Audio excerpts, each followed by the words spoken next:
आज आपण बनवणार आहोत गव्हाच्या पिठाचे धिरडे। त्यासाठी 1 वाटी गव्हाचं पीठ घ्यायचं आणि पाऊण वाटी रवा घ्यायचा, मिसळून घ्यायचे। त्यात आता चवीनुसार मीठ टाकायचे, पाणी टाकून पातळ बॅटर तयार करून घ्यायचे।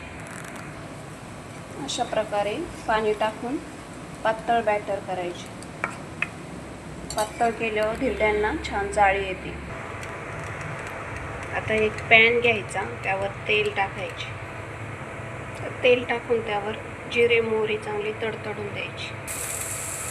आता तेलामध्ये 2 कापलेल्या मिरच्या आणि कांदा चांगला परतून घ्यायचा। आता त्यात टोमॅटो टाकून परतून घ्यायचे। आता हे परतलेले कांदा टोमॅटो बॅटरमध्ये टाकून घ्यायचे, मिक्स करायचे। त्या तव्यावर अशा प्रकारे बॅटर टाकून घ्यायचं। छान जाळी आलेली आहे।